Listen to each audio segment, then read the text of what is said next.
noite a todos, sejam bem-vindos no segundo Congresso Internacional de Tecnologia e Educação do Unisalesiano. Nesta noite temos o prazer de receber, em parceria com o CRC São Paulo, a nossa palestrante, professora Fabíola de Agostini Peleias, perita, assistente técnica, parecerista e testemunha técnica. Mestre em Ciências Contábeis e em Linguística Aplicada, professor e palestrante em disciplinas de Perícia Contábil, Tributária, autora e coautora de artigos técnicos e científicos publicados no Brasil e no exterior. Esse é um breve relato, professora Fabíola, seja bem-vinda ao nosso segundo Congresso Internacional. Oi, Rose, muito obrigada. Eu que agradeço a participação e o convite. Professora, vamos iniciar então a palestra, estamos todos ansiosos. A palavra é da senhora, o tema é perícia, profissão contábil. Maravilha, eu vou só fazer a projeção do material, tá bom? Ok. Podemos começar então? Podemos começar. Perfeito. Bom, pessoal, boa noite. Eu sou a conselheira Fabíola. Eu estou representando o CRC aqui de São Paulo, capital, também em nome do nosso presidente, José Aparecido Maion. Eu quero agradecer a todos, em nome do CRC e da classe contábil, a participarem dessa palestra, tá bom? O tema da nossa palestra hoje vai ser perícia contábil. A perícia contábil é um ramo, né, da contabilidade, e atualmente existem muitas oportunidades para peritos contadores, né? Existem muito mais processos rolando por aí do que peritos disponíveis e capacitados para fazer as perícias. Então, vamos ficar de olho aí que tem bastante coisa boa vindo. Mas antes, pessoal, eu quero dar um recadinho do CFC para vocês, tá? Este ano, lá no Rio de Janeiro, na capital mesmo, vai acontecer o 5º Encontro Nacional de Jovens Lideranças Contábeis, tá bom? É um evento super bacana que vai reunir vários jovens de contabilidade. E vai ter palestras, vai ter divulgações, vai ter shows da área contábil, tá bom? Esse evento está sendo feito em parceria com o Simpla, tá? Para vocês conseguirem informações de ingresso, hotel, é tudo no site do Simpla, e maiores informações lá no site do CFC diretamente. Bom, retornando à nossa palestra, a gente vai falar sobre um panorama geral da perícia contábil. A perícia contábil, ela tem as distribuições judicial, né, extrajudicial e arbitral, mas o foco hoje é na perícia judicial, que é a maior gama de trabalhos que a gente tem atualmente, tá bom? A arbitral vai ficar para uma outra palestra. Então, o nosso programa hoje a gente vai falar um pouquinho dos requisitos obrigatórios para quem quer ser um perito contador, tá bom? Alguns conceitos do que é perícia contábil, como é que é a atuação do profissional contador dentro da perícia contábil, né? Qual que é o panorama, quais são as características, né? Como fazer para ser um perito contador. E aí a gente também aproveita e vai falar do mercado de trabalho que está super aquecido. A gente vai falar um pouquinho sobre o perfil profissional do perito contador, tá? Que precisa ter algumas características. E então, vamos lá, tá bom? Pessoal, como eu falei para vocês lá no comecinho, lá da nossa palestra, existem alguns requisitos obrigatórios para que o contador possa ser perito, tá? O primeiro deles é ser bacharel em ciências contábeis, né? E o que isso significa? Ele tem que ter terminado o curso de bacharel em ciências contábeis, tá bom? Não é o técnico, é o bacharel mesmo, tá? Precisa ter o CRC de bacharel. Tem que estar devidamente registrado no conselho, tá bom? Devidamente regular, com a anuidade em dia, perante o conselho, tá? Uma outra coisa é conhecer quais são as normas brasileiras de contabilidade que estão ligadas à perícia, que no caso é a NBC TP01, R1, porque ela passou por revisão, e a NBC PP01, também R1, que passou por revisão, que são as normas concomitantemente de perícia, né? Que fala sobre a legislação de perícia em geral, o que é a perícia, o que abrange, e do perito, né? Quem que é o perito, o que ele precisa ter, quem ele precisa ser, a gente vai falar sobre isso um pouquinho aqui diluído na palestra. Também precisa ter conhecimentos quanto às legislações que têm a ver com a perícia, né? O que isso significa? Não são apenas normas contábeis que a gente precisa estar ciente, mas também o Código de Processo Civil, né? Porque o perito contador, ele está diretamente atuando com o Poder Judiciário. Então, a gente precisa entender um pouquinho sobre direito processual, tá bom? O Código Civil, certo? O Código Penal, né? Porque o perito contador tem responsabilidades e é o nome dele que está aparecendo ali. A CLT, né? Porque existe a possibilidade de o perito contador ser autônomo ou funcionário. A lei da arbitragem, para aqueles peritos que atuarem dentro da arbitragem, né? Entre outras. Mas essas são as mais relevantes.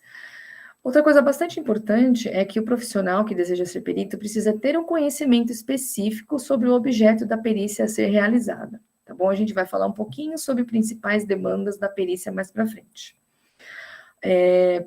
Uma outra coisa muito importante é ter o cadastro, né, no tribunal a que se vincula os juízes, no caso da perícia judicial.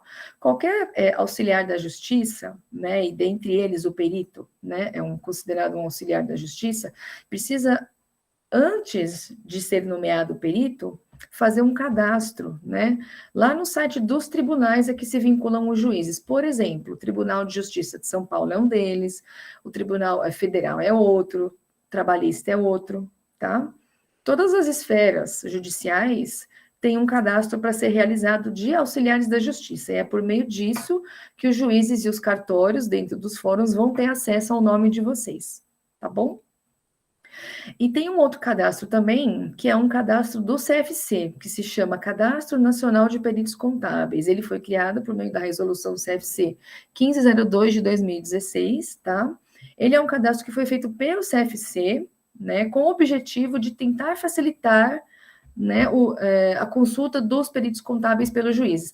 Esse cadastro que eu falei para vocês agora, o CNPC, ele é facultativo, tá bom? Mas o que eu falei antes para vocês, o cadastro oficial dos tribunais é obrigatório. Bom, pessoal, alguns conceitos muito genéricos quanto à perícia contábil, né? O que é a perícia contábil? Tá? Ela é um conjunto de procedimentos técnicos científicos, né? Que, por meio de laudo pericial, demonstra elementos de prova necessários a subsidiar a justa solução do litígio ou a constatação de um fato, trocando em miúdos, tá? A perícia contábil é um procedimento técnico, né, que é embasado cientificamente, efetuado por profissional devidamente habilitado, no caso, o perito contador, tá? E a perícia, ela é um dos meios de prova existentes no judiciário, né? E dentro desse procedimento da perícia contábil, o perito, que vai atuar como um auxiliar do juiz dentro de um processo, vai analisar os documentos contábeis que estão juntados lá no processo, vai solicitar documentos às partes e vai redigir um laudo, né? Que é o laudo pericial contábil, se ele for o perito nomeado do juiz, e o parecer técnico se ele for um assistente das partes. E aí a gente vai falar um pouquinho mais sobre isso daqui para frente, tá bom? Então, quem é o perito contador, né? É aquele profissional que vai atuar, né, como perito dentro de um processo. Ah, mas o fato dele ser nomeado um perito significa que ele vai ser perito para sempre? Ele é o perito atuando naquele processo. Porque o perito contador, ele pode ser perito do juiz num caso, pode ser assistente técnico das partes em outro caso, e assim sucessivamente, tá bom? Lembrando que o perito contador precisa estar devidamente registrado no conselho, tá? Ele vai exercer atividade de forma pessoal, ou seja, ele vai ter que redigir um laudo, e ele vai ter que conhecer bastante o tema daquele processo em que ele foi nomeado, bom?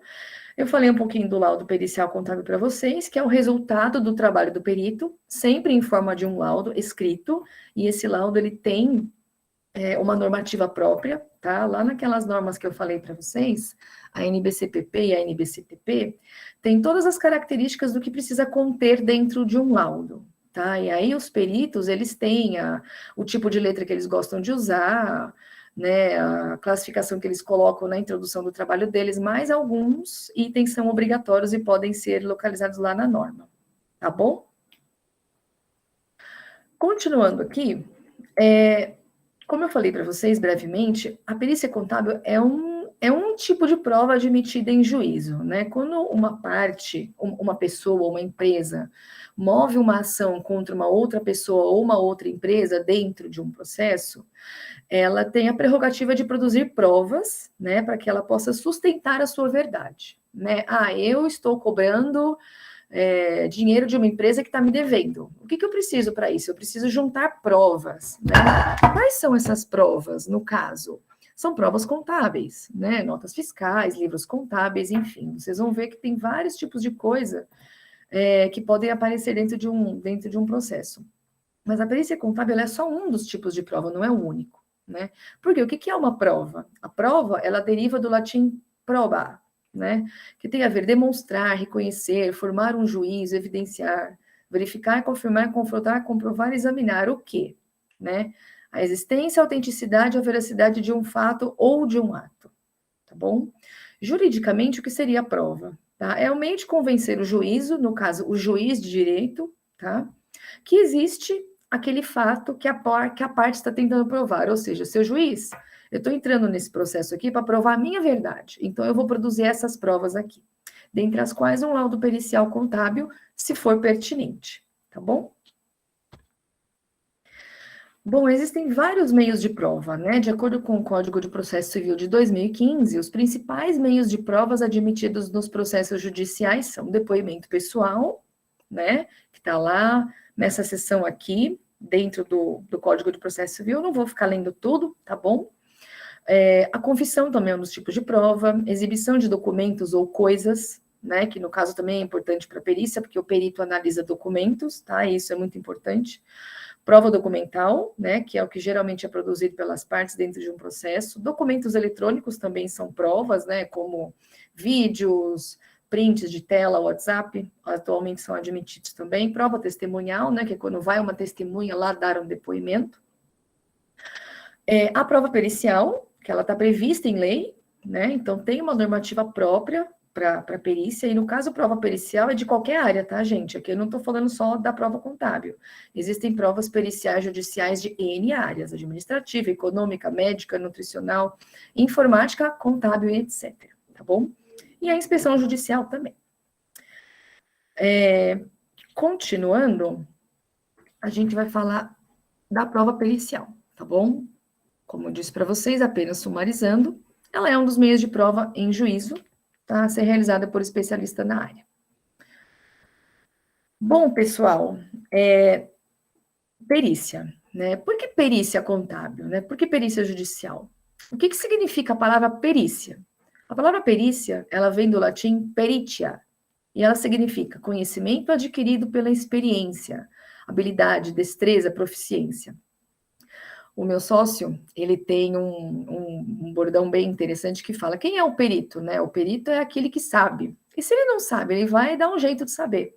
Por quê? Porque a perícia envolve conhecimento adquirido pela experiência, né? Então, entende-se que o perito é aquele profissional que tem um conhecimento vasto daquele tema que ele vai tratar dentro do processo que ele está sendo nomeado, né? Ele vai ter que ter habilidade para poder lidar com aquilo, para poder pedir os documentos, para redigir as suas petições, ele vai ter que ter a destreza para poder executar o trabalho, proficiência naquilo que ele está fazendo, tá bom? Bom, falando um pouquinho sobre legislação, a Lei 13.105 de 2015, lá de março, ela sancionou o novo Código de Processo Civil, tá bom? Ele passou a vigorar em 18 de março de 2016. E o novo Código de Processo Civil, né, no Código de Processo Civil anterior também, mas o novo Código de Processo Civil, ele teve algumas reformulações também na parte de perícia. E ele ressaltou bastante a importância da perícia, né? Prestigia o perito, tá? Então, o perito, ele é equiparado a um profissional de extrema confiança do juiz, né? Porque os juízes, como eu vou falar para vocês, eles escolhem os seus peritos, né? Pelo currículo, pelo conhecimento, pela experiência, pela confiança, tá? Então, o Código de Processo Civil, ele traz também essa questão de maior transparência para a indicação de perito, né?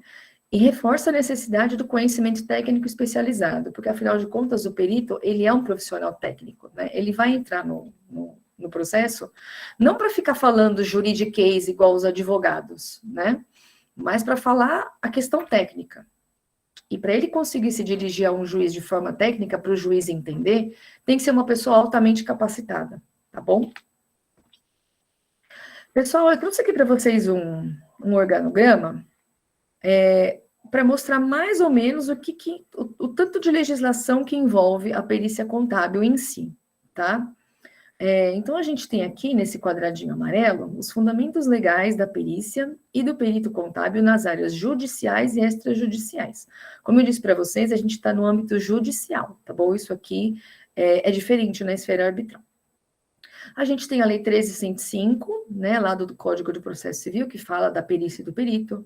A gente tem a legislação contábil, né, resoluções CFC, normas do CFC, NBCTP 01, PP 01.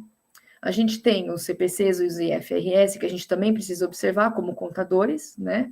O fato da gente ser perito não significa que a gente tem que esquecer as outras normas de contador. A gente também está sujeito a todas elas, tá bom? O Cadastro Nacional de Peritos, que foi criado pelo CFC. O Código Civil Brasileiro, que trata também sobre questões de perícia. O Conselho Nacional de Justiça, né, que criou alguns outros cadastros. Esse cadastro aqui, que é importante, que é os honorários de justiça gratuita, que eu vou explicar um pouquinho sobre o honorário para vocês lá para frente, tá bom? Então, é só um resuminho para vocês entenderem quais são as legislações importantes que o futuro perito contador precisa conhecer. Pessoal, seguindo aqui no nosso tema, a gente tem aqui o objeto e o objetivo da perícia contábil. Para que serve a perícia contábil, né? Bom, trocando em miúdos aqui, o objeto da perícia contábil são fatos, situações ou questões que envolvam a contabilidade, geradas por controvérsias postas em juízo, que devem ser verificadas, na qual o objetivo é o que afirmam esses autores, Ugolini, Correia e Conversani, né? Ou seja, o objetivo, né, dessas questões contábeis colocadas no juízo é comprovar a verdade das situações, coisas ou fatos que vão ser examinados, vistoriados ou avaliados e relatados em um laudo pericial, que seja capaz de subsidiar uma decisão judicial, sempre mostrando a veracidade dos fatos de forma imparcial e merecedora de fé. Trocando em miúdos é basicamente o que a gente já conversou, né? Uma parte está processando a outra, as duas querem provar a sua verdade.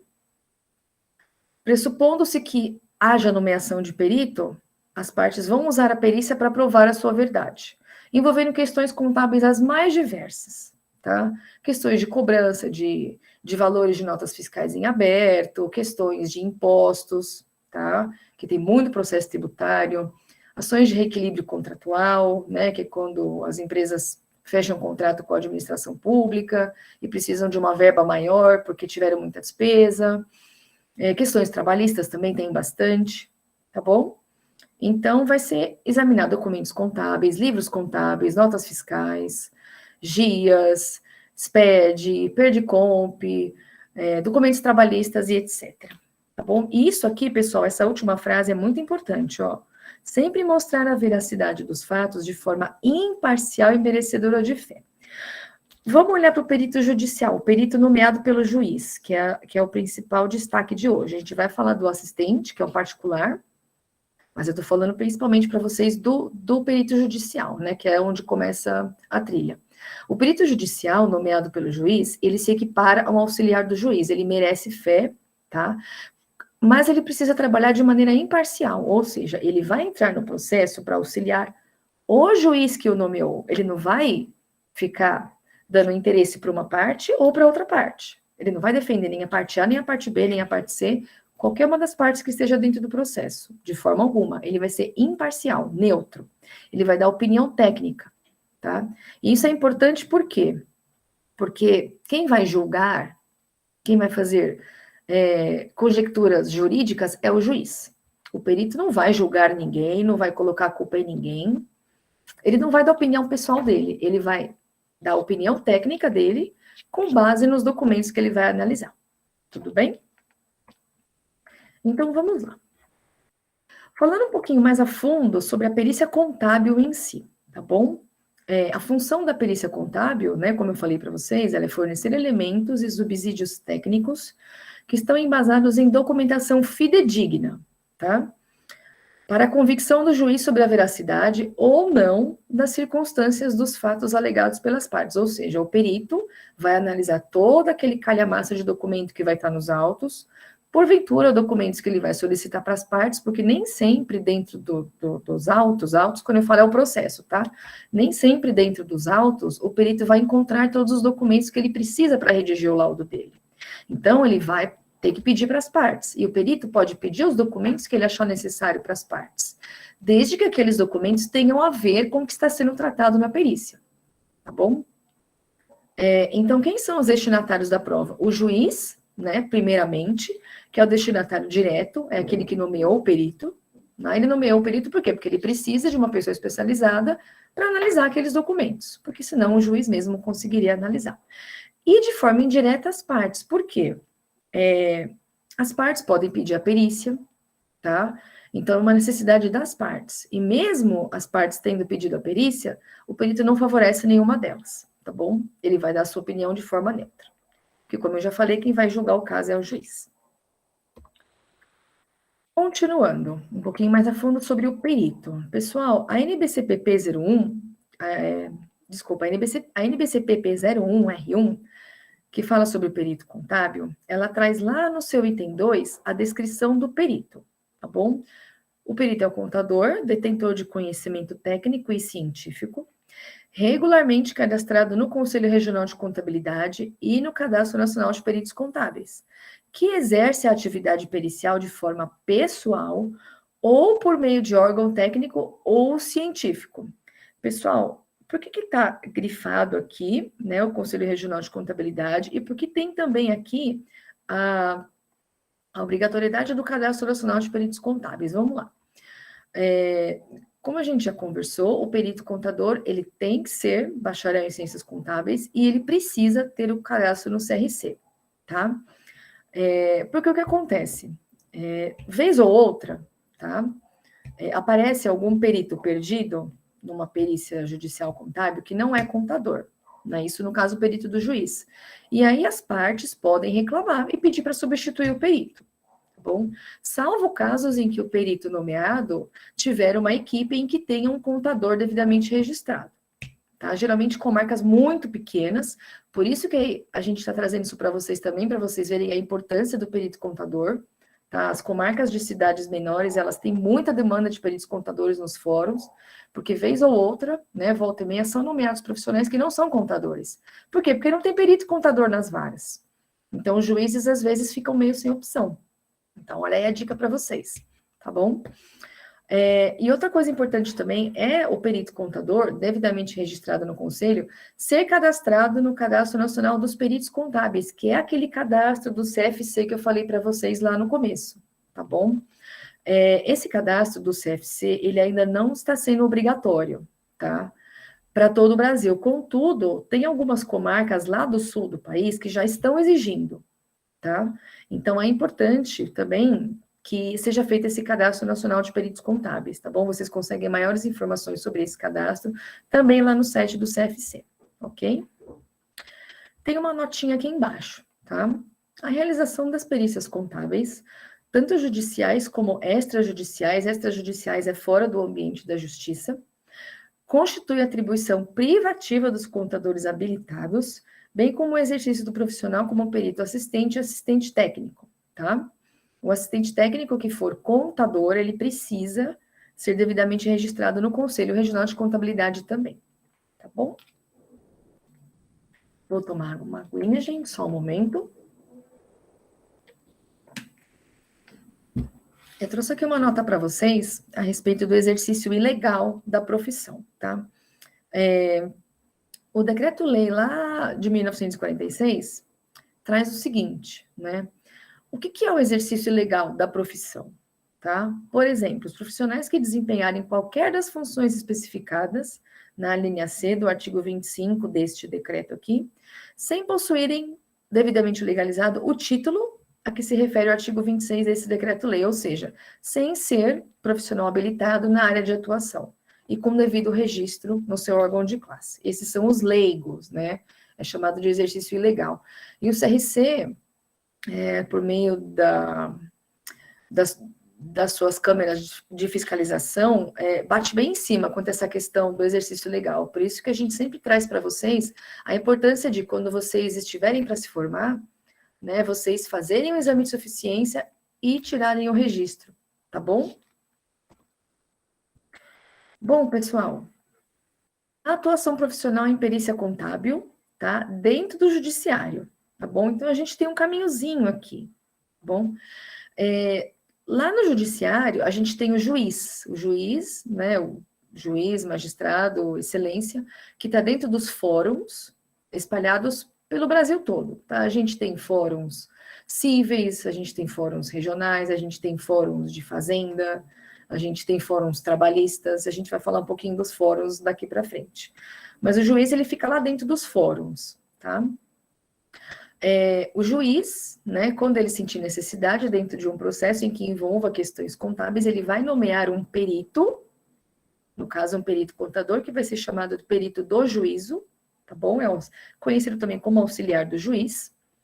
Aqui, nesses outros dois quadrados azuis, a gente tem do lado esquerdo o requerente ou o autor da ação, né, que é a pessoa que está entrando na justiça buscando algum tipo de reparação contra uma outra pessoa, que no caso é o requerido ou o réu, tá bom? Então, é o requerente / autor que está processando o requerido / réu.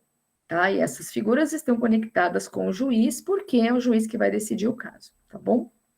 Vocês veem aqui a setinha, que não tem conexão do perito com as partes diretamente, apenas de forma indireta. Por quê? Porque o perito se reporta ao juiz que o nomeou, tá bom?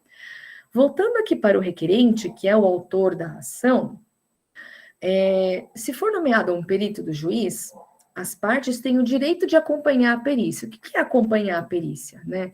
O perito do juiz, ele vai precisar comunicar às partes que vai começar a perícia.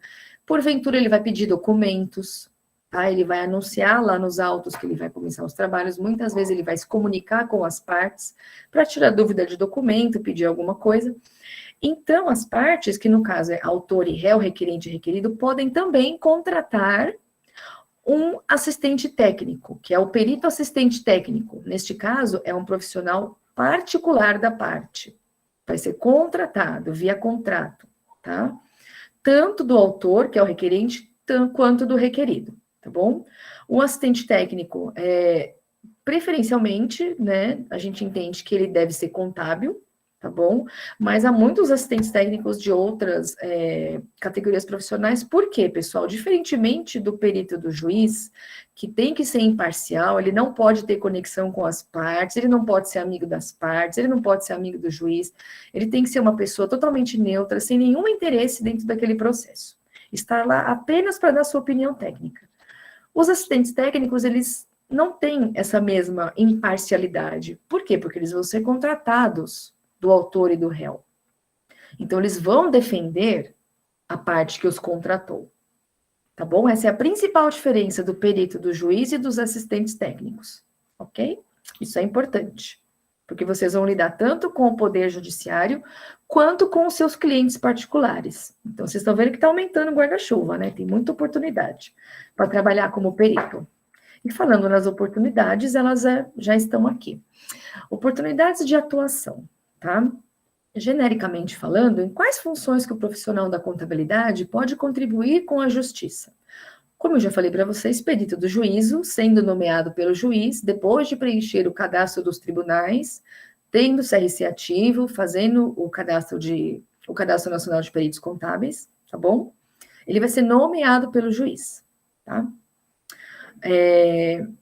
Isso significa que o nome do perito vai aparecer dentro do processo. Tá bom? Existe uma petição do juiz, que se chama despacho, no caso do perito é o despacho saneador, né, em que o perito vai ser nomeado, que o juiz fala, nomeie o profissional contador fulaninho de tal, tá bom? Então, o nome de vocês vai aparecer diretamente no processo, quando vocês forem perito do juiz. E vocês podem ser também peritos assistentes técnicos, que é aquele perito contratado pelas partes, autor e réu, que vai acompanhar os trabalhos do perito contador, ok? Ajudando com documentos, tirando dúvida, acompanhando em eventuais reuniões presenciais, que são as chamadas diligências, tá? Porque o perito do juiz, ele não apenas pode pedir documentos, mas como também ele pode ir até os locais, fazer uma diligência, tá bom?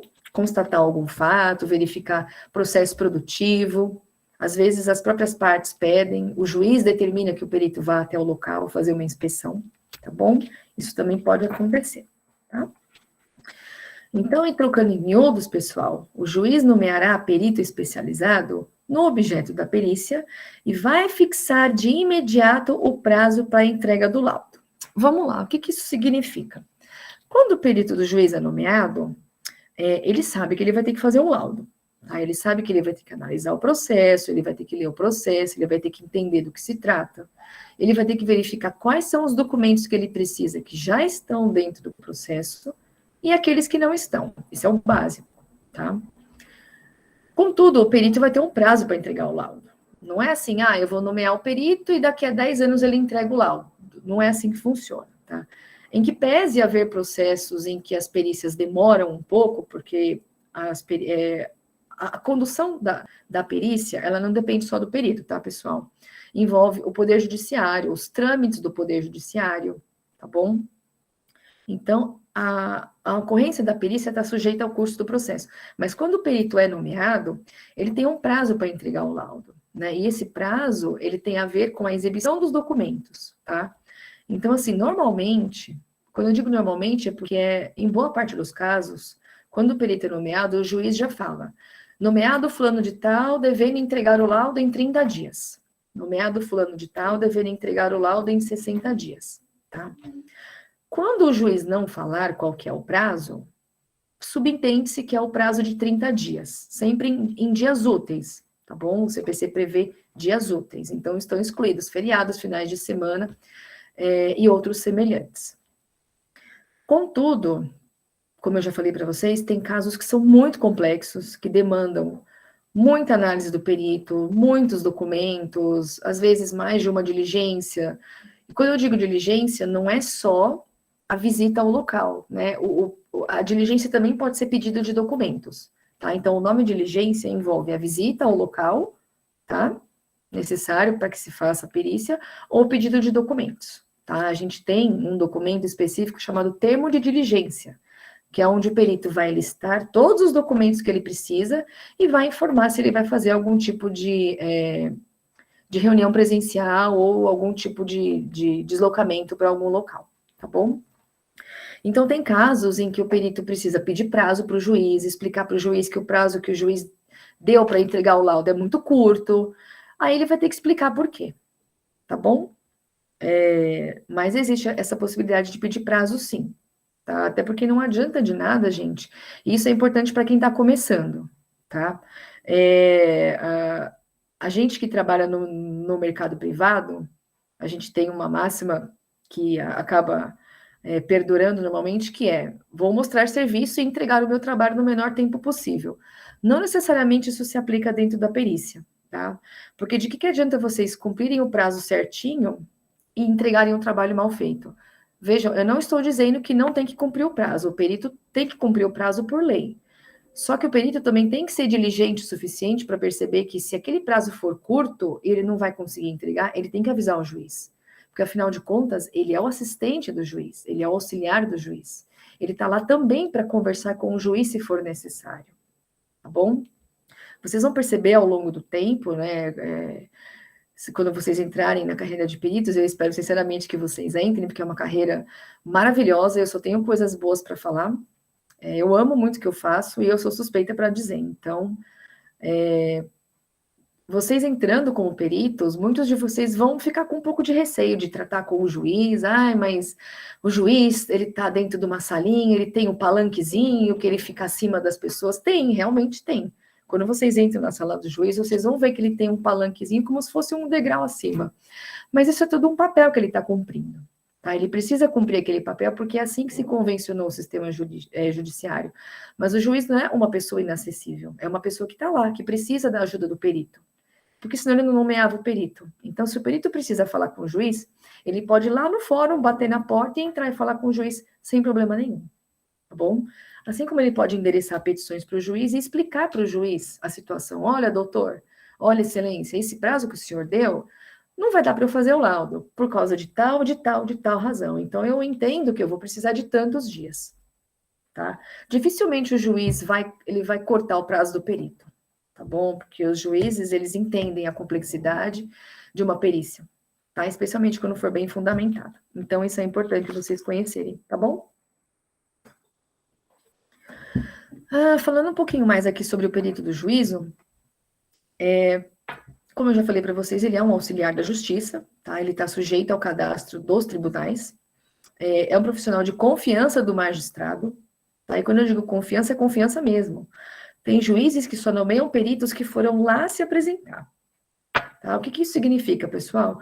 Quando vocês forem preencher o cadastro dos tribunais, que vocês colocarem o nome de vocês, a habilitação profissional, a área da perícia que vocês querem atuar, vocês vão ficar cadastrados nos cartórios. Só que mais importante do que vocês fazerem o cadastro eletrônico é vocês irem lá visitar os juízes. Por quê? Porque o juiz gosta de ver quem é a pessoa que ele está nomeando. Por isso que está escrito aqui, ó, olho técnico do juiz. Faz muita diferença você se apresentar para o juiz, tá? Por isso que eu falo que é profissional de confiança, tá bom?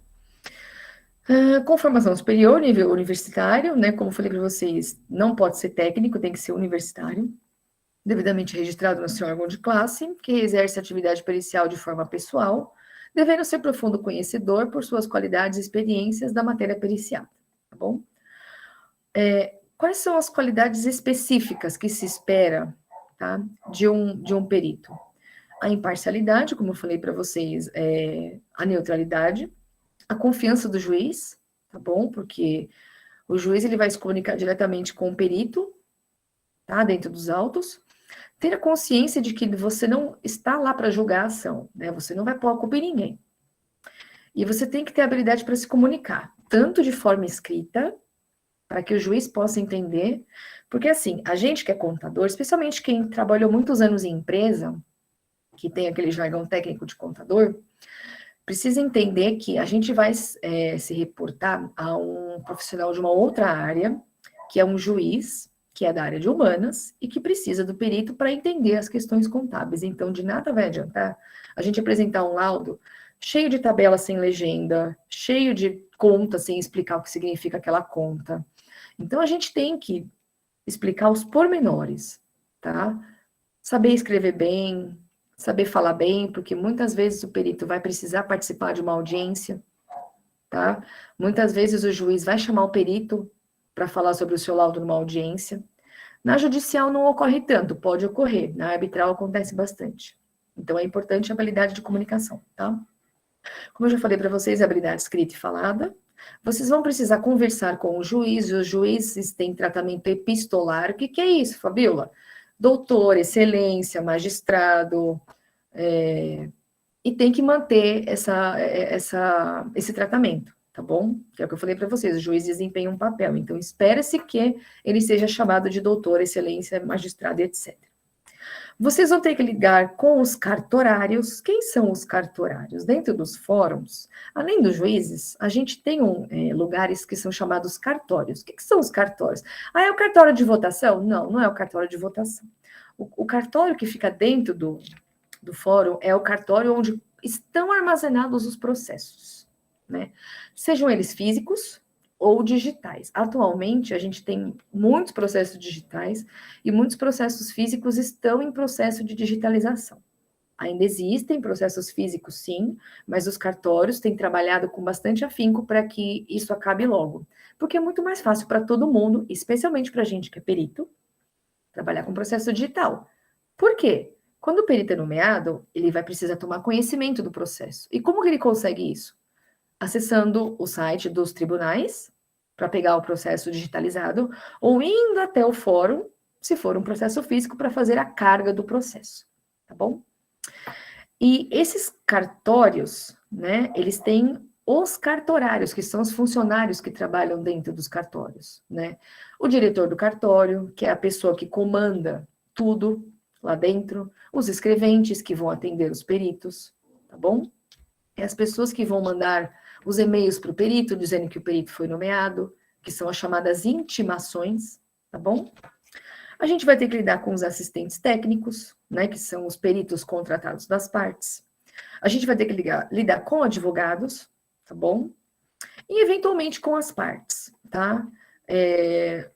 Muitas partes entram em contato com os seus peritos contratados, né? Muitas vezes, quando vocês forem fazer contrato de assistência técnica, vocês vão conhecer o dono da empresa que está contratando vocês, a pessoa física que está contratando vocês, tá? Essas pessoas gostam de aparecer algumas vezes.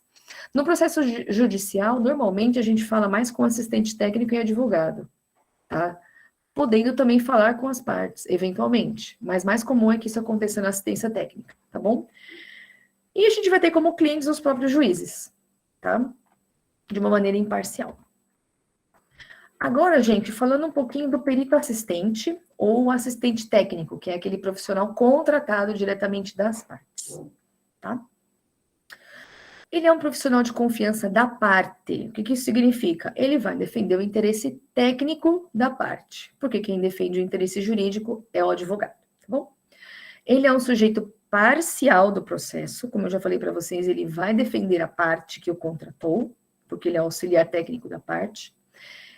Ele pode ser indicado por cada uma das partes litigantes no processo judicial. O que isso significa, Fabiola? Quando o juiz nomeia o perito, lá no despacho saneador que eu contei para vocês, ele dá a oportunidade das partes também indicarem seus assistentes técnicos e formularem quesitos. Quesitos são as perguntas que vão ser formuladas pelas partes e o perito vai ter que responder, né? São perguntas que vão direcionar o trabalho do perito, trocando em miúdos, tá?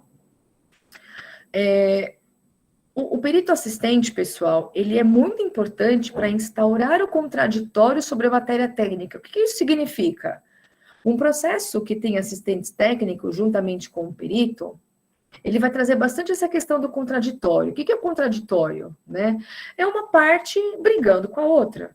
O perito vai fazer o seu laudo, os assistentes técnicos vão fazer também o seu laudo, que é chamado de parecer, dizendo se eles concordam com o laudo do perito na sua totalidade, se eles concordam em parte, né?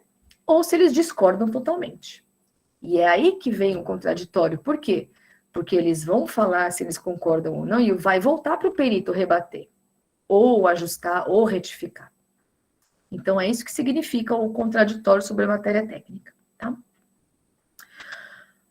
A gente já falou do contador diplomado, tá bom? Uma outra qualidade específica do assistente técnico, né? É o poder de persuasão para convencer o perito judicial dos pontos técnicos defendidos pelos seus assistidos. O que isso significa? O perito assistente, como ele é contratado pela parte, ele vai ter que defender a parte que o contratou. Então, se o laudo do perito for desfavorável para aquele assistente técnico, ele vai bater em cima e vai falar que não concorda por X, Y, Z. E ele vai ter que dizer isso com muita propriedade. Por quê, gente? O perito do juiz é o perito nomeado pelo juiz, é o auxiliar do juiz. O juiz tem confiança no perito que ele nomeia. Então, para o assistente técnico conseguir rebater o laudo do perito, ele tem que ter um poder de persuasão muito bom. Eu já vi juízes que acolheram o laudo do assistente técnico em detrimento do laudo do perito. Existe. Não é o comum, mas existe, tá bom? Por isso que está escrito aqui, ó, poder de persuasão para convencer o perito judicial dos pontos técnicos defendidos pelos seus assistidos. Ou seja, ele vai tentar convencer o perito de que alguma coisa que o perito fez está errado e o que ele acredita é o que está certo. E quem são os clientes dos assistentes técnicos? Os advogados, tá? E também as partes que os contratam diretamente. Por que está aqui advogados, né? Eu sempre falo para os meus alunos, nas disciplinas que eu leciono, que a gente precisa manter um networking, né, uma rede de contatos. Isso significa o quê? Participar de eventos, de congressos, tá? Assistir palestras, tanto do CRC como de outras entidades ligadas à profissão contábil. Por quê? Porque você vai conhecer pessoas, tá?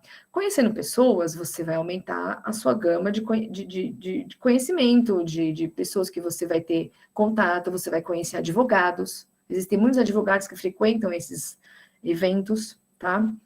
E os advogados, você pode fazer uma espécie de parceria com eles. Por quê? Porque normalmente são eles que vão entrar em contato com você para te contratar, para fazer a frente para o cliente dele. Então, se você atendeu bem aquele cliente dele, ele vai te indicar para outros casos do escritório. Por isso que a gente colocou aqui clientes advogados, tá? Na maioria das vezes é os advogados que buscam os assistentes técnicos para indicar para os seus clientes.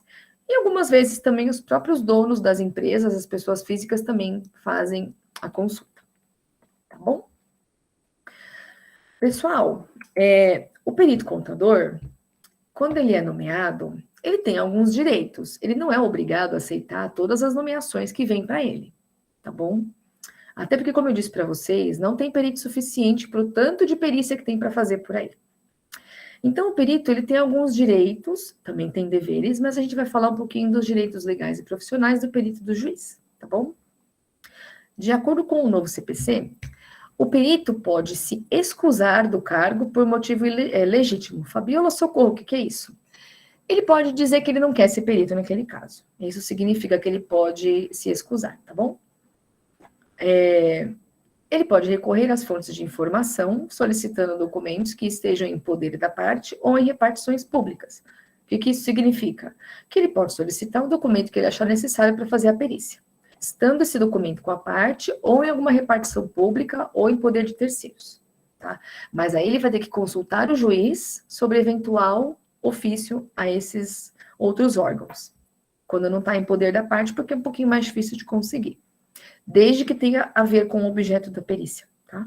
Ele pode pedir prazo para conseguir fazer o seu laudo naquelas situações que eu já expliquei para vocês, e ele tem direito à remuneração, tá? Todo o trabalho que o perito faz tem que ser remunerado. Seja via justiça gratuita, que é uma espécie de remuneração custeada pela Defensoria Pública, tá? Que são trabalhos que o perito faz envolvendo processos onde tem partes que são hipossuficientes, que não têm condições de arcar, né, com os custos do processo, né, porque disse que a justiça é para todos e tem pessoas que não têm condição de custear o processo, porque o processo tem custas, né, tem despesa para pagar o processo. E tem pessoas que não têm condição de pagar, então elas pedem a justiça gratuita. E existe a perícia dentro da justiça gratuita. O que é isso? O perito vai fazer o laudo, ele vai receber uma remuneração pequenininha, mas vai receber para fazer aquele trabalho. E esse trabalho vai ser custeado com os recursos da Defensoria Pública, tá bom? E ele também vai estimar os seus honorários, ele vai fazer proposta de honorários. Eu vou falar um pouquinho mais dos honorários mais para o final da apresentação, ok?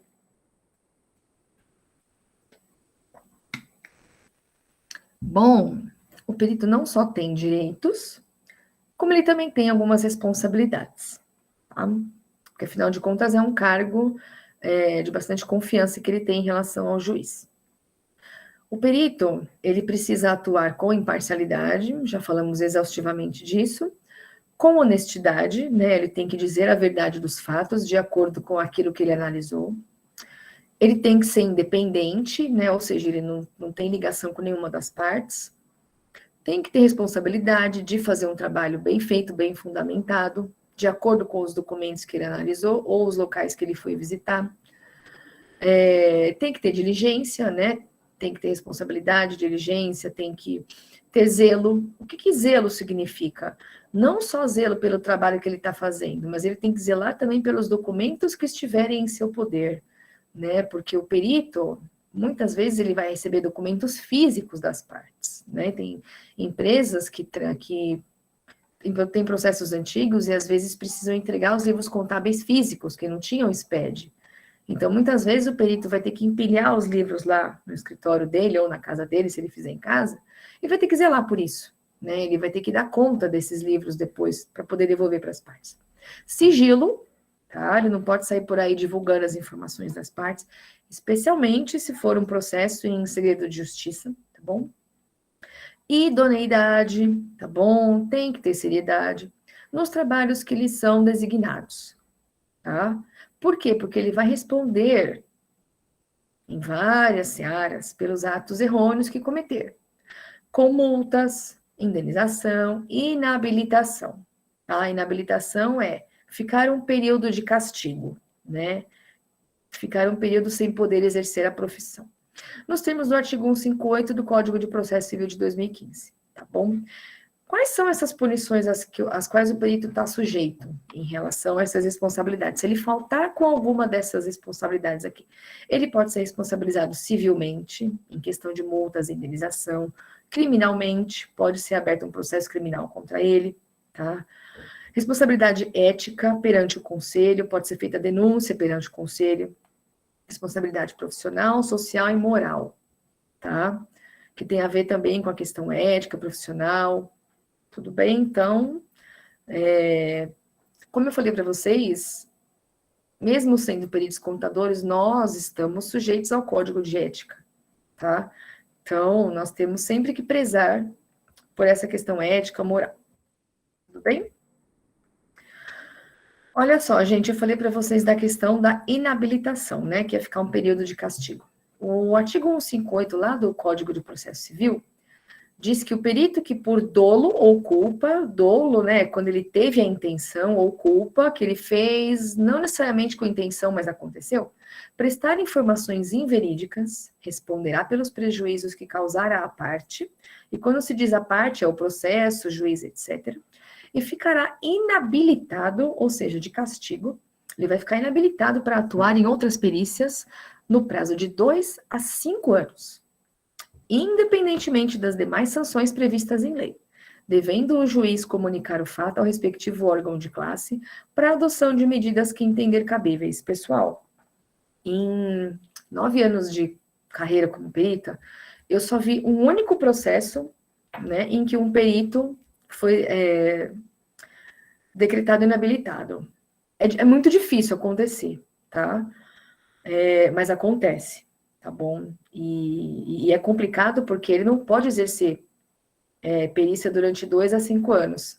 E aí acaba limitando muito o trabalho, tá? Então a gente sempre tem que fazer o nosso trabalho com diligência e responsabilidade para não ficar sujeito a esse tipo de situação embaraçosa, tá bom? Continuando, a gente tem a questão da responsabilidade ética e educação profissional continuada, que isso é extremamente importante, não só para os peritos, mas para os contadores em geral, tá? O item 4 da NBCPP 01R1 sobre perito contábil fala aqui, tá? Aplica-se ao perito a NBCPG 01, que fala do Código de Ética Profissional do Contador, né? Estamos sujeitos também ao Código de Ética, e a NBCPG 100, que fala do cumprimento do código, princípios fundamentais da estrutura conceitual, tá? Somos contadores, temos que cumprir a estrutura conceitual. E a NBCPG 300, contadores que prestam serviços, contadores externos, por quê? Porque a perícia contábil nada mais é do que uma prestação de serviço, tá? Seja para o juiz ou para os clientes em particular. E esta aqui, pessoal, não menos importante, a NBCPG 12, que fala da educação profissional continuada, naqueles aspectos não abordados por essa norma, tá? Por que educação continuada?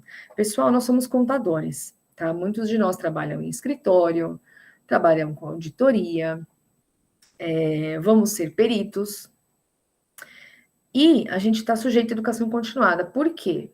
Nós vivemos num país em que existem inúmeras leis, que tem inúmeras modificações, inúmeras revogações, várias leis surgem a cada dia. Então, a gente precisa de educação profissional continuada, tá? Eu não contei para vocês ainda, mas a minha especialidade dentro da perícia é a perícia tributária, tá? Então, assim, eu tô naquela seara mais complexa, né? Que não tem muitos peritos na área tributária, justamente por conta das questões de lei, interpretação de lei. Mas é uma área que eu gosto bastante, que tem bastante desafio, tem perícias bem complexas. E se eu não fizer educação continuada, eu fico vendida, literalmente falando, tá bom?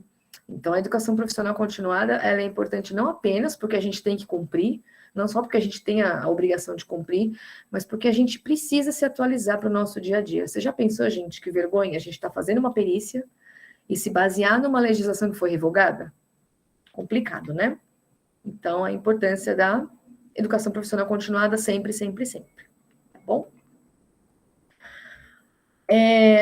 Vou falar um pouquinho mais sobre o zelo profissional, em relação ao perito contábil, tá? O termo zelo para o perito refere-se ao cuidado que ele deve ter na execução das suas tarefas, a sua conduta, né? Como que ele vai conversar com as pessoas, como que ele vai se referir, tá? Porque muitas vezes o perito vai ser atacado dentro dos autos, tá, pessoal? E isso não é tão difícil de acontecer, especialmente se o laudo vier desfavorável para uma das partes, o que costuma acontecer na maior parte dos casos, não dá para ser favorável para todo mundo. E pior ainda se ficar desfavorável para ambas as partes, aí o perito vai ser massacrado. Então o perito tem que ter o zelo de ser cordial e conversar e conseguir rebater da melhor forma possível, para não ficar mal perante o juiz, tá? O perito não precisa comprar a briga de ninguém. Ele vai estar lá para fazer seu trabalho, tá bom? Ele também tem que ter o zelo em relação a documentos das partes, já falei isso para vocês, em relação a prazo, tá? O fato do perito ter tido um prazo maior não significa que ele vai dormir em cima do processo, gente. Né? A gente precisa ter um mínimo de controle, tá? Lá no nosso escritório, a gente tem uma assistente que toda sexta-feira ela faz o acompanhamento dos processos que eu e meu sócio somos nomeados. Para quê? Para a gente não ser pego de calça curta. Ai, venceu o prazo do laudo, o perito não juntou o laudo. Minha Nossa Senhora, e agora? Então, o perito tem que ficar atento com os prazos para não tomar uma invertida, tá? E ficar sujeito àquelas sanções que eu já falei para vocês. Tratamento dispensado às autoridades, especialmente juízes, tá? Aos integrantes da LIDE. A LIDE é o processo, tá? É a briga lá das partes. E aos demais profissionais que estão envolvidos, de forma que a sua pessoa seja respeitada, o seu trabalho levado a bom termo e, consequentemente, o laudo pericial contábil, o parecer técnico contábil sejam dignos de fé pública, tá? Tem uma colega perita que é conselheira lá nossa, ela sempre fala que laudo bom é aquele laudo que vai e não volta. O que isso significa, né? O perito, ele precisa ser bom tecnicamente a ponto de fazer um laudo para não criar esclarecimentos, né? Porque isso alonga o processo, isso às vezes estende muito o prazo, né? As partes, enfim, reclamam muito. Então, o ideal é que o mundo ideal, tá? É que o laudo seja tão bom que não volte. Mas se voltar também, que seja de uma forma respeitosa, tá bom? Que não gere ressentimentos entre as partes e o perito. Até porque o perito é nomeado de confiança do juiz e a gente quer sempre ser nomeado, porque afinal de contas o nosso trabalho é esse. Tá bom? Bom, a gente já falou da questão da imparcialidade, tá? Mas isso aqui também é importante, tá bom? É uma citação de Ornelas, né? O professor Martim Ornelas, que é um perito super conhecido, super respeitado da nossa área. Ele fala o seguinte, né? O perito, ele precisa ser imparcial e desenvolver e oferecer trabalho pericial sem ser tendencioso para qualquer uma das partes envolvidas no processo. É não temer contrariar os interesses, né? Ou seja, ele vai dar a opinião técnica dele, a parte concordando ou não. Tá? É oferecer um laudo livre de influências ou imposições dos interessados. Tá? Apenas para salientar a questão da neutralidade. Pessoal, só um momentinho.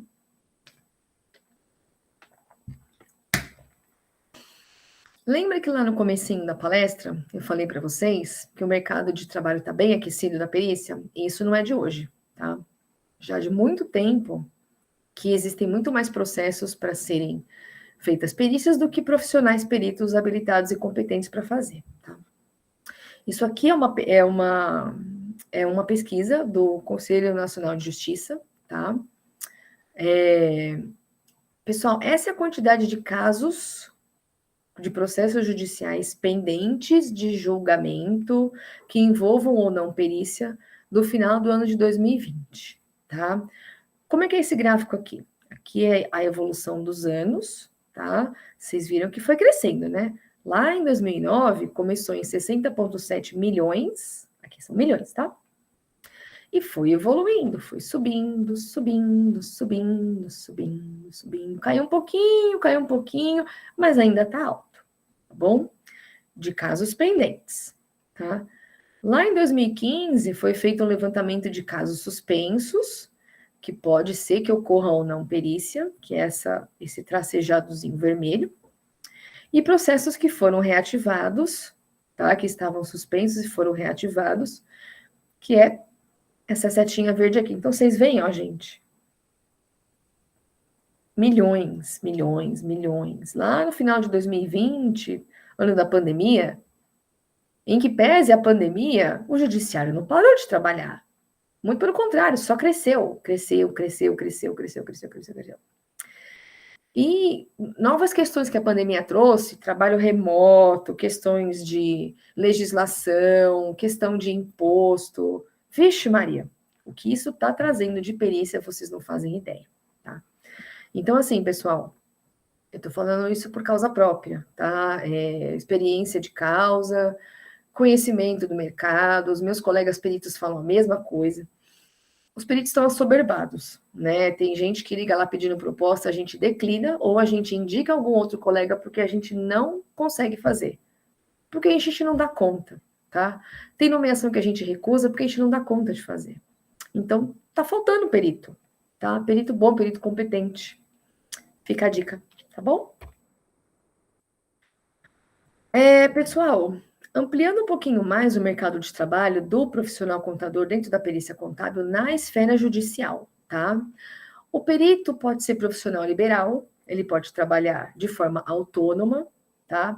Sozinho ou com equipes fixas ou variáveis. Lá na nossa empresa, a gente tem eu e meu sócio, que somos os peritos nomeados, pessoa física, a nossa empresa também é nomeada, o CPC também prevê que empresas, pessoa jurídica, possam ser nomeadas, tá? Então, tanto peritos, pessoas físicas, quanto empresas são nomeados.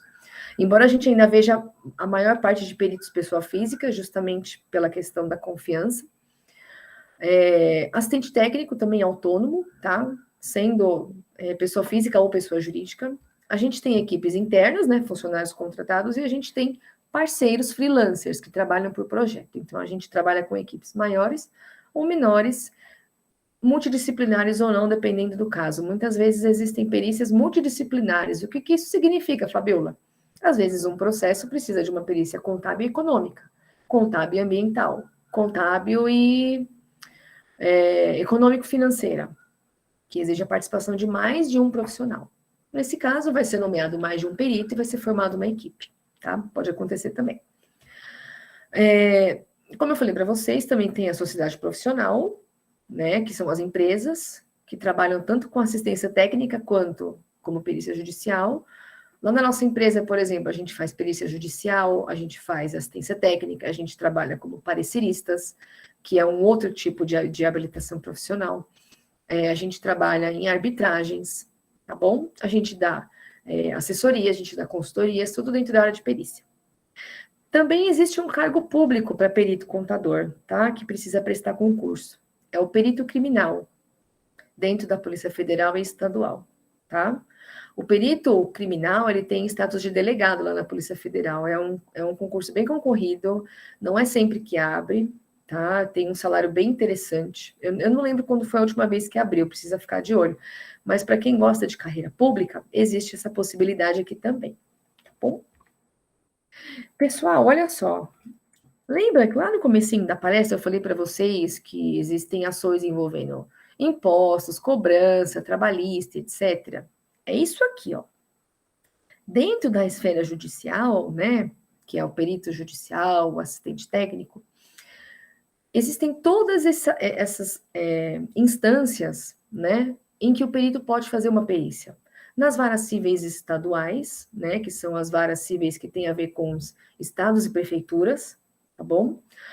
Que tem a ver com cobrança, ação de cobrança, né? Alguém entrando para cobrar algum valor que é devido, ação anulatória, né? Isso aqui tem bastante em impostos, né? Alguma anulatória de auto de infração, dissolução de sociedade, né? Que é quando um sócio se retira da empresa, ou é retirado pelos outros sócios, ou morre, que tem a sucessão, ou quando a sociedade está para acabar.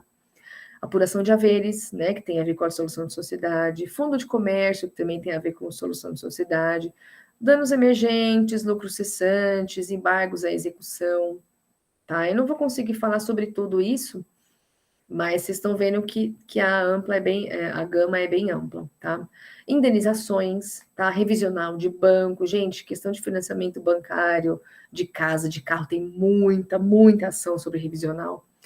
prestação de contas, questões de condomínio, tá? Pensão, execuções das mais diversas, ação rescisória, né? Quando uma empresa quer rescindir o contrato com a outra, revisional de contrato, entre outras, tá?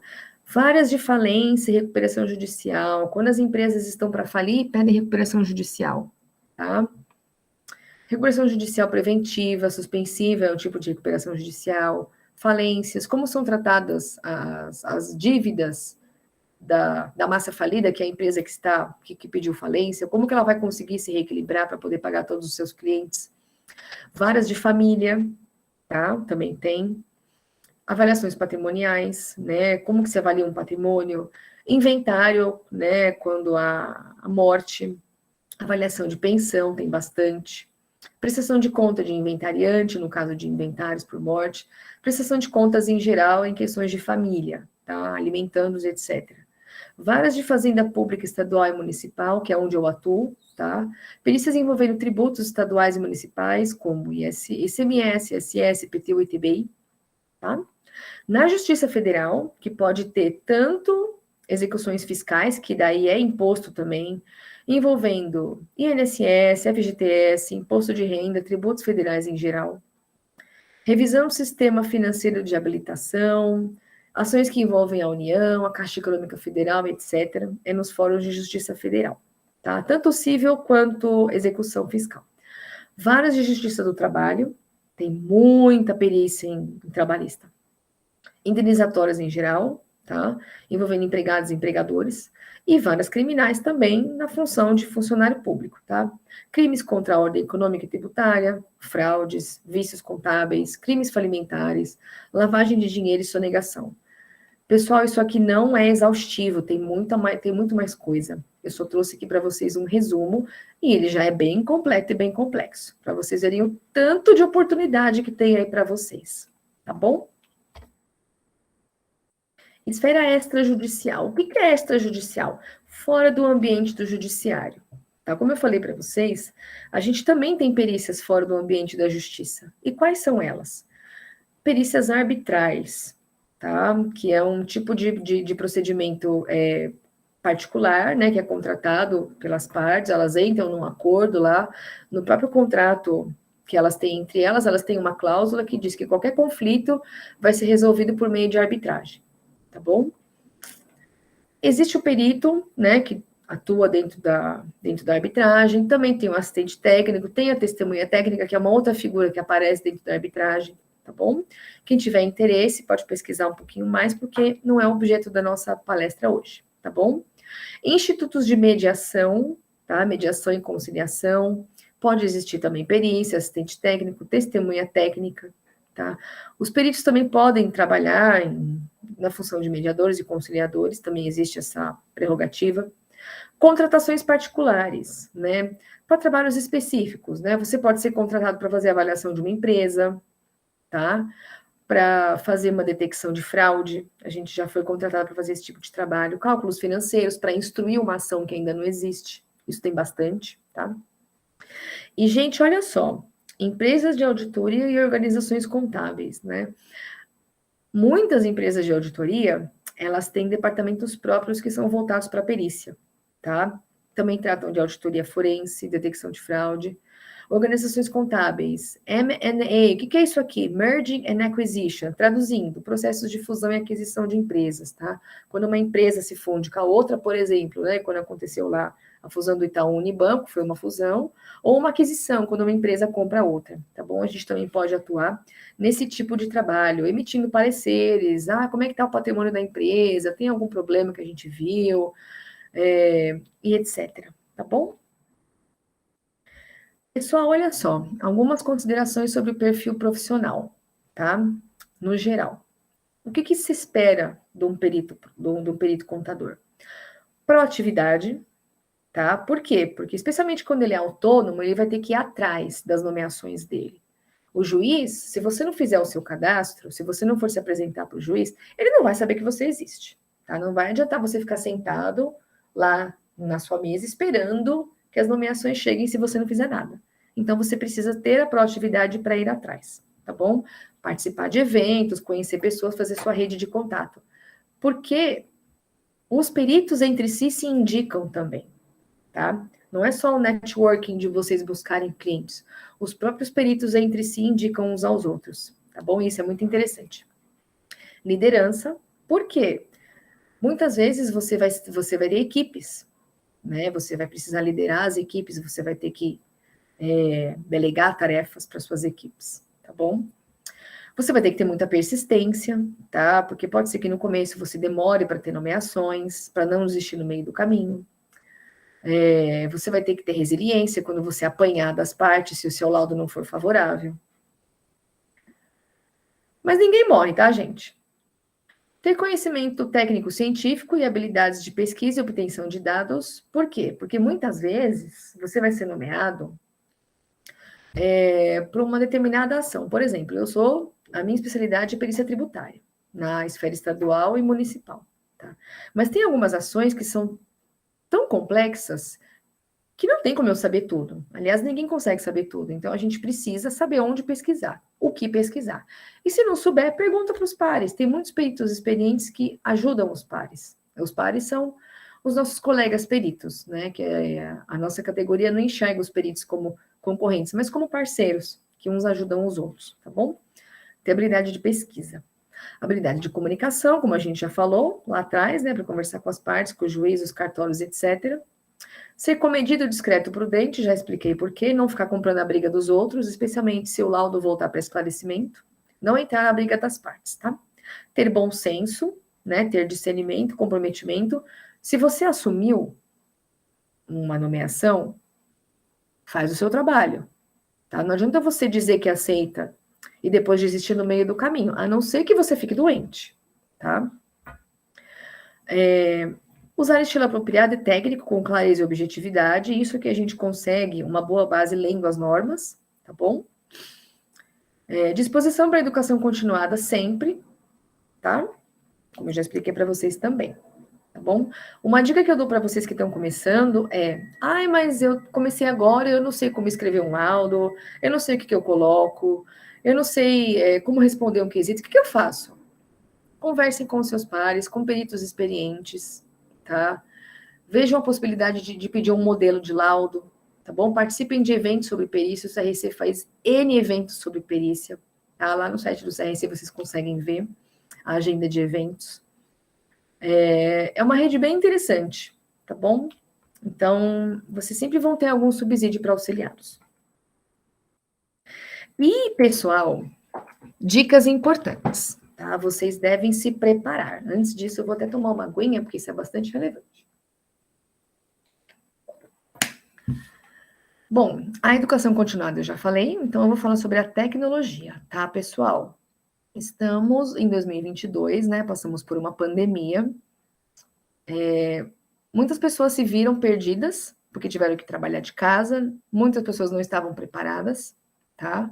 Nunca tinham feito isso na vida, fazer home office. O home office virou uma realidade, tá? Embora muitas empresas tenham voltado a trabalhar presencialmente, o home office é uma realidade em muitas delas. Então, o perito vai ter que saber lidar com tecnologia. Por quê? Ele vai ter que saber lidar com dados em nuvem, tá? Lá no nosso escritório, a gente tem uma rede que guarda os nossos casos, documentos sigilosos dos clientes. A gente vai ter que estar em dia com a lei de proteção de dados, tá? A gente tem uma assessoria de TI na nossa empresa para nos auxiliar. A gente vai mexer com os sites dos tribunais, que requer certificação digital, tá? Isso no caso de processos digitais e processos físicos também. Às vezes a gente consegue peticionar uma coisa ou outra, tá bom? Quando não for possível acessar. O cartório, eles liberam alguns peticionamentos físicos por meio dos sites dos tribunais. A gente vai ter que lidar com programas do SPED. Muitas vezes a gente recebe os arquivos em formato do SPED, a gente vai ter que abrir o programa do SPED para ler. A gente vai ter que fazer cursos para conhecer algumas ferramentas que a gente não conhece. Empresas, né, de perícia contábil. Lá na nossa empresa, a gente tem um sisteminha para auxiliar com o nosso faturamento. Enfim, são N questões de tecnologia que vocês vão ter que lidar, tá bom? Vocês que são jovens, que estão saindo da faculdade agora, isso vai ser muito fácil para vocês, tá bom? Educação continuada a gente já conversou. Network eu falei um pouquinho, tá? Eu vou enfatizar apenas a questão super importante de participar de eventos, tá bom? Conhecer quem são os seus pares, quem são os peritos mais experientes do mercado, fazer contato com esses peritos, tá? Por quê? Porque, como eu já falei para vocês, um perito indica o outro e se apresentar para os juízes, por quê? Porque os juízes indicam os peritos para juízes de outras varas, tá? Isso é muito comum de acontecer. Vocês irem conhecer quem são os diretores de cartório, tá? Porque os diretores de cartório também têm um papel muito importante na nomeação do perito, porque eles que auxiliam os juízes com a lista de peritos que os juízes têm. Enfim, não se isolem, não sejam os peritos cavaleiros solitários, né? Não sei se vocês conhecem a história do Don Quixote, que era o cavaleiro solitário, mas não sejam cavaleiros solitários, né? Vocês só tendem a perder. Bom, o networking é muito importante, tá? A gente conseguiu muito trabalho por meio de networking, então fica aí a dica. E eu trouxe também esse slide aqui que fala dos honorários, né? Uma parte bastante relevante para quem trabalha como perícia. Mas, Fabíola, como é que é a história dos honorários? Eu vou receber salário? Eu não vou receber? Quem vai me pagar? Vamos por partes, tá? O perito, quando ele é nomeado, existem algumas alternativas que podem acontecer. Ou ele vai ser nomeado na justiça gratuita, eu já expliquei para vocês como é que é a justiça gratuita, né, que é um trabalho que o perito vai fazer, e ele vai ser pago com os recursos da Defensoria Pública, tá? O juiz pode falar, tirando essa questão da justiça gratuita, o perito, ao ser nomeado, o juiz pode falar para ele estimar os seus honorários. Nesse caso, o que o perito vai fazer? Ele vai lá na norma de perícia, ver o modelinho de como fazer uma proposta de honorários, né? O que ele vai fazer? Ele vai falar qual é o objeto da perícia de acordo com o seu entendimento, vai falar se tem algum ponto que o juiz disse que é relevante na perícia, que se chama ponto controvertido, vai informar se já tem quesitos para serem respondidos, que são as perguntas das partes, que eu já falei para vocês, vai ver o tanto de documento que tem nos autos, quantos anos que ele vai ter que analisar, né? Às vezes o perito tem que analisar documentos de 1, 2, 3, 4, 5, 10, 15 anos, tá? Tudo isso tem que ser levado em consideração na hora de fazer os honorários. Se ele vai precisar fazer algum deslocamento, se ele vai precisar viajar, tá? É importante que isso seja delimitado logo no começo, né? E com base em tudo isso, ele vai dizer quanto que vai custar o trabalho dele. Preferencialmente de acordo com horas técnicas, né? O perito, ele costuma estimar os honorários de acordo com o tanto de horas que ele vai empregar, tá? Algumas vezes ele pode fazer um pedido complementar de honorários, tá? Muitas vezes o juiz ou vai falar para ele estimar honorários provisórios, que é um honorário inicial, que ele vai dizer, olha, para começar os trabalhos eu vou precisar de tanto. E lá no final, quando ele entregar o laudo, ele manda a conta inteira. Também existe isso, tá bom? Um outro tipo é o próprio juiz dizer quanto que o perito vai receber. Por exemplo, nomeio fulano de tal e fixo R$ 2.000 de honorários. Tá? Aí o juiz vai dizer se são provisórios ou se são definitivos. Normalmente são provisórios, tá? Que são aqueles honorários iniciais. E aí o perito depois vai dizer quanto que custa no total, tá bom? Então, são essas 3 modalidades. Ou justiça gratuita, ou o perito vai ter que orçar os seus honorários por meio de uma proposta específica, que vocês podem encontrar modelo na norma, ou o próprio juiz vai dizer quanto que o perito vai receber. Mas, Fabíola, quando que eu vou receber esses honorários? Eu mandei a minha proposta. Né? As partes podem reclamar da proposta, tá, pessoal? Não é sempre que a proposta que ela vai passar 100%, não. Às vezes as partes reclamam que está muito caro, às vezes elas pedem parcelamento, às vezes o juiz reduz um pouquinho, às vezes mantém, depende do caso, não tem uma receita de bolo, tá bom? Estou dizendo para vocês como é que funciona na prática. Quando que eu vou receber isso? Existe um artigo do CPC que diz que o juiz pode conceder ao perito adiantamento dos trabalhos. Até 50% no início dos trabalhos e o restante no final dos trabalhos. Então, o perito ele poderá receber uma parte dos honorários no começo dos trabalhos ou só no final, tá bom? E aí a gente precisa considerar se é seara civil, se é trabalhista, tá? Federal, estadual, enfim, cada uma tem as suas bases, tá? Eu estou trazendo a minha base, que é a estadual municipal, que é dentro da cível, né? Funciona assim, perito trabalha com honorário depositado. Pode receber uma parte no final, no começo ou tudo no final. Alguns juízes não aceitam que o perito receba uma parte no começo, preferem que pague tudo no final. Alguns juízes fazem um escalonamento, recebe um pouquinho no começo, um pouquinho depois do laudo, o restante depois dos esclarecimentos. Depende, tá? Existe um documento específico chamado mandado de levantamento, que é um documento que o perito vai preencher com os dados do processo, o número da conta, o valor que o juiz liberou, ele vai juntar nos autos, e por meio disso ele vai receber transferência direta para sua conta corrente, tá bom? Essa é a forma dos honorários, tá? Isso para quem é profissional autônomo, gente, quem é perito nomeado autônomo. Se você é um seletista, você vai trabalhar registrado numa empresa de perícia, você vai receber o seu salário normalmente, assim como nós fazemos com os nossos funcionários. Eu e meu sócio somos peritos autônomos, nós recebemos nossos honorários via mandado de levantamento, tá? Ou justiça gratuita, quando a gente aceita esse tipo de processo. Os nossos funcionários registrados recebem salário todo mês. E o funcionário público também vai receber o seu salário de acordo com o cargo que ele ocupar.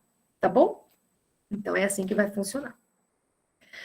Recomendação para novos peritos, né? De acordo com a nossa colega Sueli Bossa, que também é uma grande perita, conselheira nossa lá do CRC,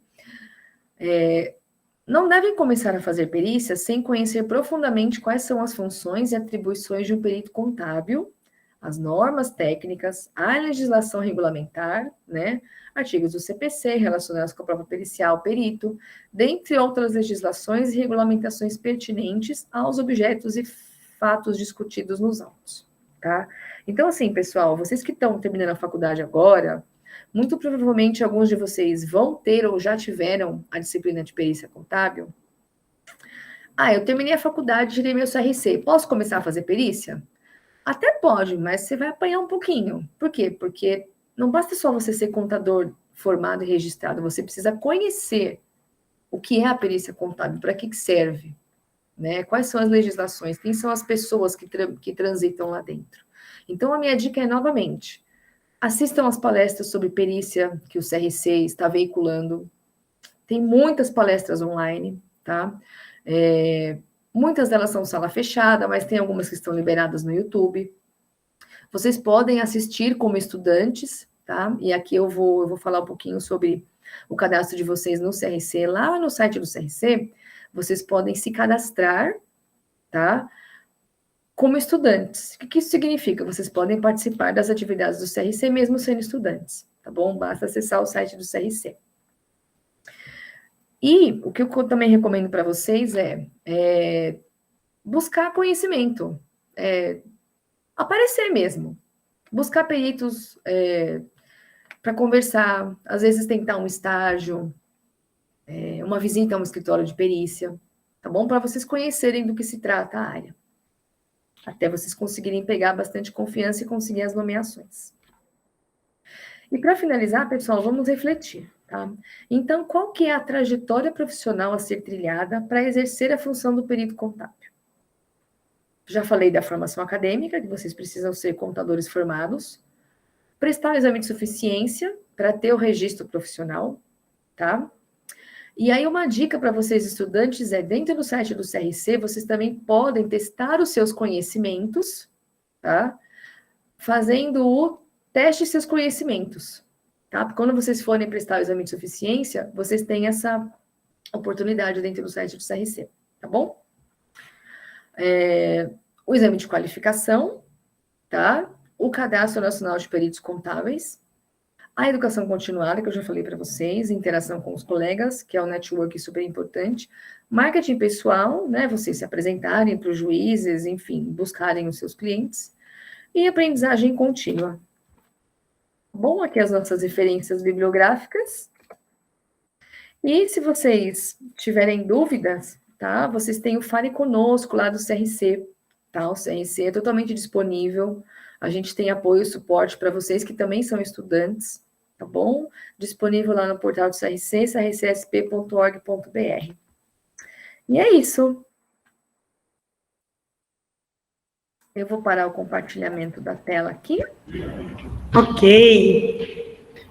Professora Fabíola, muito obrigada. Nós, do Unisalesianos, agradecemos imensamente a sua participação nesse nosso segundo encontro científico. E gostaríamos de agradecer também a parceria do CRC conosco e a todos que estão assistindo essa palestra. Muito obrigada. Eu que agradeço.